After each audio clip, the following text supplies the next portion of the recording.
Okay.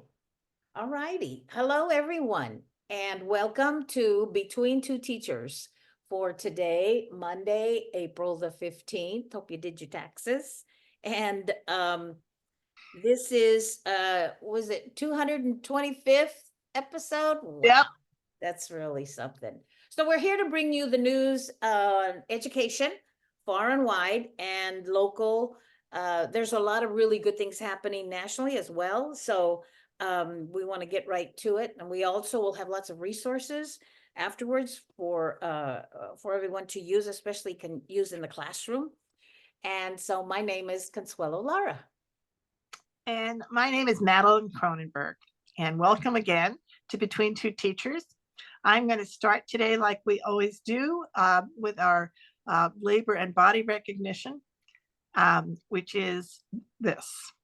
I acknowledge that the burden of environmental exploitation and systemic injustice falls upon the labor of Black and brown bodies in the building of this country and its institutions. I remember that the Black and brown people were born and died working this land against their will for generations. I also acknowledge the continued contribution of the labor of survivors over the centuries to today of all immigrant labor, including voluntary, involuntary, trafficked, forced, and undocumented peoples in the building of what we refer to as the United States. And that was drafted by Dr. Rochelle Rogers Ard for use by the West Contra Costa Unified School District in the beginning of their meetings. And we also do and what I want to share about that is that we're also going to now recommend that you consider going to learn more about civil rights curriculum from the Teaching Tolerance Project, which I will link to, and it is part of the Southern Poverty Law Center's curriculum project on all things for civil rights. And in particular, today, we acknowledge that today is the anniversary of the settlement of the case of Mendez versus Westminster, which was before there was Brown versus Board of Education, there was Mendez versus Westminster that spoke to segregation in California school districts in our public school system. And that case is the curriculum toolkit to teach about that case for you, wherever you may be, is offered for you online by the Teaching Tolerance a program. And I will link to that. I've put it out on our Facebook page, but it's also on our, if you click to the link on our YouTube channel, or just search it. You can also just search for it. But it's a really important and valuable tool for educators and anyone who really wants to understand these cases. Yes, and it's that organization, that resource has been around for quite a while. There is a magazine, and I remember our school at Helms, we had a subscription to it, and you can get on their mailing list, and the resources are phenomenal. Absolutely. If you want some, yeah. We just need to know, we're going to continually say this because new people will listen, and it just bears repeating. It really just does bear repeating.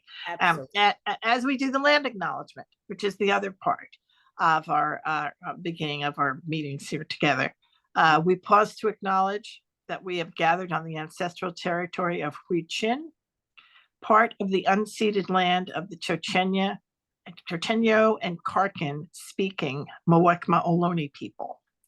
We remember their continued connection to this region and give thanks to them for allowing us to live, work, learn, and pray on their traditional homeland, and offer our respect to their elders and all Ohlone people of the past and present. And we direct you to the curriculum that will support you in learning more about them. And that curriculum is found in two places that we talk about. One is the East Bay Regional Park District website, where you can just go and search Ohlone curriculum and Bay Miwok content, and you will find the curriculum that's been put together with the tribe. And then also at the Contra Costa County Office of Education website. You're right, on the very first front page, it's about CCCOE, and there's a link right there about lang acknowledgement if you want to know about the process of how to create one for your organization or your group. You know, I went to the movies this weekend, and there was a land acknowledgement. You know, At the before movies. the movie, yes. Well, it was the Rialto in Elmwood. Right.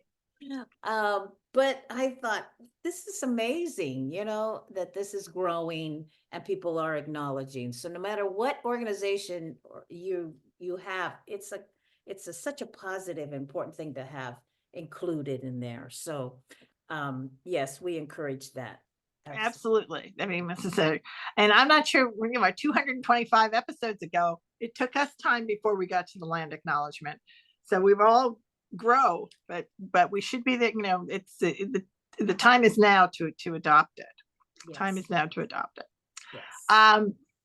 And so let us talk about education. One of the first things I wanted to talk about was superintendents. So the first thing we want to do is give a shout out to Mr. Ruben Aurelio, who is formerly West Contra Costa Unified, which has an assistant superintendent, moved on to St. Helena Unified, and is now been announced as the new Vallejo Unified superintendent of schools. So it's a very exciting, wonderful opportunity for Vallejo. Made a very wise choice. Mr. Aurelio is a really strong leader and collaborator, and I know he will do good things for Vallejo. Yes, when he was here in West Contra Costa at the district office, he was very much a relationship builder. And yes, he was really good at reaching out and communicating. So I'm just so happy to hear that. It's great news. It's great news. Great news. So the other superintendent, there are two other superintendent stories I wanted to briefly go to. One of them just shows the challenges around a search. And the search this particular search is in Fresno Unified. And searches for superintendents are not inexpensive. You pay, there are a certain number of search groups. There's not that many, maybe, you know, a handful of different organizations that conduct these groups and searches. And they're usually organizations that are composed of former superintendents, right? Who are the people that would know how to do it and have the networks to do it. And put the information together, and it costs about $40,000 to do the first half of it, which is to put together the materials around the job descriptions and the initial community gatherings to figure out what you want, who you're looking for, what the criteria are that are important to the community. And then another $100,000 to go out and do the search and interview people and bring them in and set up the interviews. And in Fresno, the last time they did that, they did the same thing. They paid the money, but they hired their number 2 person, a person who really would have come up if you only did it exclusively an internal search, which would not cost $140,000 or $170,000. So there's a conversation around whether or not they needed to do a full search. And apparently Fresno, they ultimately have come to the conclusion that they will do a full search. And the one thing about it, as I read through it, and it was a very controversial conversation, because they are also in deficit spending. They have a big budget crisis, so it's a big expense when you measure it against the budget crisis. Whoever you hire, if you just hired from internal candidates, it's not the competition. There would always be a cloud over the hire because you didn't hire them from a bigger pool. You didn't open up the pool to a statewide or national pool of competitors. That becomes the issue. Yeah, because you want to, that would haunt them forever if it well, was this the best person? We don't even know because they didn't set it up. got my administrative credential, I remember being told that superintendents are either place-oriented or career-oriented. Career-oriented, they'll go from place to place, build their career. Hmm? Or place-oriented is they're from that community and they're just gonna wait their turn and they're gonna go up and they're gonna, so it is interesting. And it just depends on what you want or what you need. Sometimes it's good to get somebody from outside who may be good at putting out fires, or, Mhm. if you have some kind of conflicts that need to be fixed, kind of thing. So it's a very complicated process and decision to make, for sure. Right, right. Yeah. But so they've made it now because they could see that the community wasn't going to be satisfied with just an internal search only, No, no. right? And so they're going to go ahead and do the national search Yeah. pairs. The other superintendent story is sort of an unusual one, and it has to do with the superintendent, Mr. Maharis, in Orange County. And the situation there is that Mr. Maharis is a very highly paid superintendent. He's paid $450,000 a year. And unfortunately, Mr. Maharis seems to have fallen ill and has not been at a board meeting in a very long time, like over a year, and has announced that he's hopefully coming back in August. Now, the thing about Mr. Maharis is he's not an employee, he's elected. So he's an elected person, and as many county superintendent, many county superintendents are elected. Some of them are not. So if you were an employee, you would approach it a different way, right? You'd have to tell your employer that you need a long extended leave. As an elected, he didn't have to do that because he is the elected. Yeah. Right. So we wish him well and that he does recover, but it is a peculiar situation to be away that long without letting the public know, or having some without any transparency about what you're doing and what's happening with you. Yeah, I mean, it's a different, like all six of us on the county board, we're all six elected. But the board, we show up a couple of times a month and we do the transfers and we do all of that. And then, most of the time we're not there. But the elected superintendent is in charge of operations, is the one who has to manage the whole agency. So I would think the board would say, hey, there's no captain of this ship. We got to do something here. But right. And they're the not. the new captain, and and I understand if you're not well, you're always hopeful you're going to get better, right? And I'm sure that is the case. But still, what happens in this case is that the elected superintendent has to pass off his, or in this case, his duties to a non-elected, right? The number two person is a non-elected Deputy superintendent. right? Whoever the deputy superintendent is. Yeah. Right. And that's what I mean, for a short period of time, that makes sense. But this has been a very extended period of time. And he's a young man, right? He's not an older person. He's no. And that's why he probably thinks he will, get, recover. And that didn't happen, apparently. Anyway, it's an unusual story, and it brings up the issue of electeds and when they need to really, first of all, how public you need to be with the information about how you're serving, and the idea of when it makes sense to resign.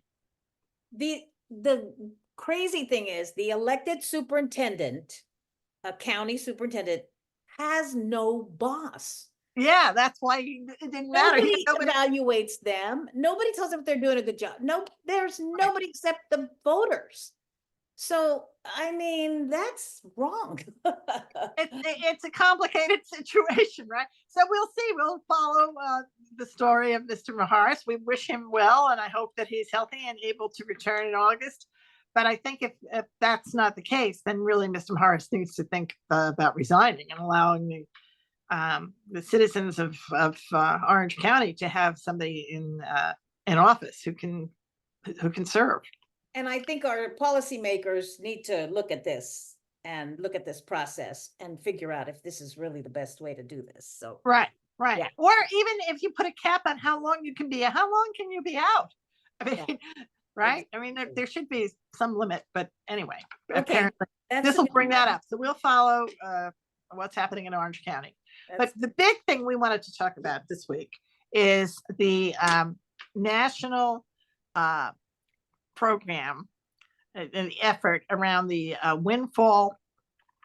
uh, the windfall employment, what is it called? I'm forgetting the name of it. The National Weapon GPO repeal movement, right? And it's called the windfall elimination provision of the government and the government pension offset. And the windfall elimination provision and the government pension offset is a law that will eliminate the basically stealing from community members community members who have paid into Social Security and don't get their Social Security because it's considered to be because they're getting a pension.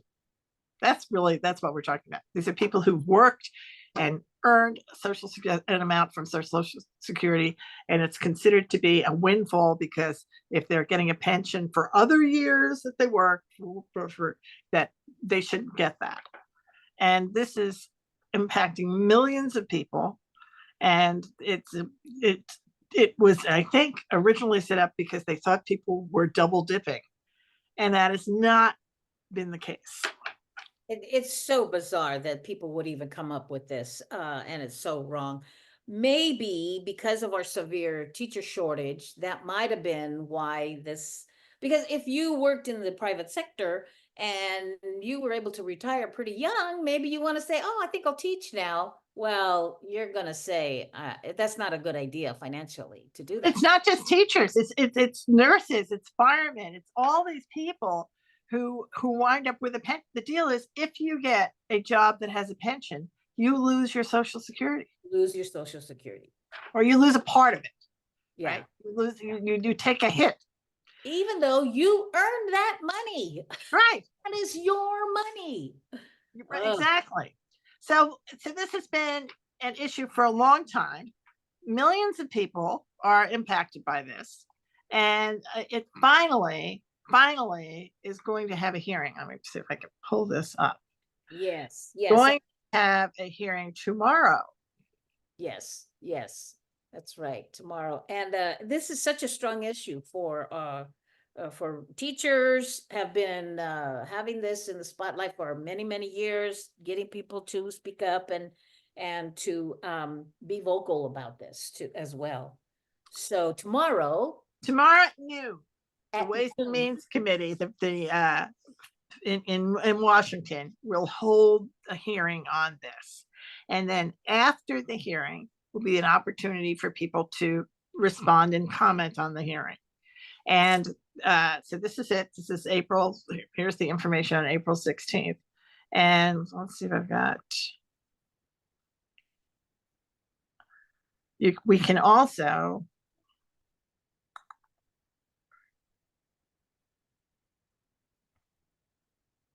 Is that it? Let's see if I got some. No, that's the other one. Anyway, I have it here. There's an advisory on what to do. So what we can do, and I will put this out on Between Two Teachers. I think I already have on our Facebook page and shared it to other Facebook pages. And we need to share it out as many places as you can, because what they're asking is that after the hearing, which will be at noon, that you submit testimony, and after they evaluate what is shared. So there's basically the folks at Move On are taking over and leading the charge here in organizing and managing the response to the hearing. But what you just simply need to know is that there's a process to submit testimony. What they want you to do is to go to their website, and they want you to use a Word document. And if you don't do that, then they're not going to read it. That's what it really comes down to. And the idea of the testimony you want to submit is how it's personally impacting you, Mhm. right? And what they want the members of the committee to understand is that this is not a small thing. And the reason that we've gotten so many people finally, and this has taken years, years and years of a huge effort to lift up, just to get to the hearing. Yeah, yeah. NEA also has a website and a thing about it. So it also has a link to that document that you're Yeah. talking about, where you fill that in. And You click on it and you're able to submit your testimony, right? So yes, the idea is, you can pre-write your testimony, just say, here's how this impacts me, yes, right? And why this is unfair. And that's what this is about. And Yeah. switch, and say who you are, where you live, because the people on the committee are always interested in experiences of their own constituents. So if you're a constituent person on the committee, that's even Yes. better. So let me read this really quick. It Mhm. says, can help tell your GPO WEP story in a Microsoft Word document that complies with formatting requirements and send it to the submissions office at mail.housegov by the close of business on Tuesday, April 30th, is what this says. Yeah, so we have time. We Have have some time till time. the end of the month to do it. So we'll talk about this at our, again, at our, on our next episode, just because we all will have had a chance to see it. So you don't have to do it right away, but you Yeah, also could do it right away. Just depending, we're all different and how you want to do it.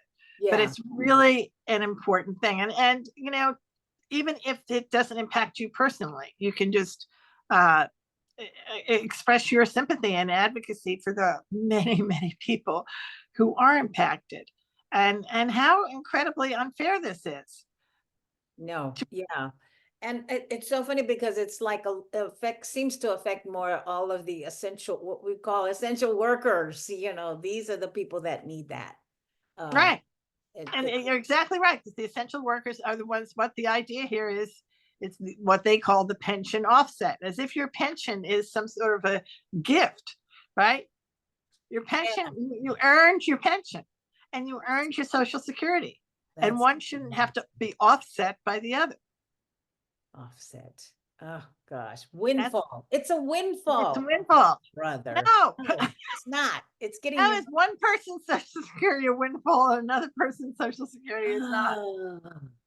Yep. So, All righty. We got to well, watch that that. We'll let you know what's going on. we absolutely will. And I'm sure there will be heroes. We all need to watch. That's where we need to be tomorrow at noon Pacific, online, watching this hearing, where we can really see the effort that's been put forth. And I want to do our shout out this week to the folks that have spent all these years working on this, and they have been relentless. And it's, they've had many ups and downs, many, many, many, and they're not there yet, but at least they're closer to the end than they have ever been. Yeah. Because what they had to do is get a huge number of co-sponsors in order to be able to even get the hearing. Right. Yeah. It was not an easy process at all, because it will impact millions of people across the country. Yes. Oh, absolutely. Absolutely. Great. Absolutely will. So that's it for this week. That's it for episode 225. We'll see you next time on Between Two Teachers. Bye.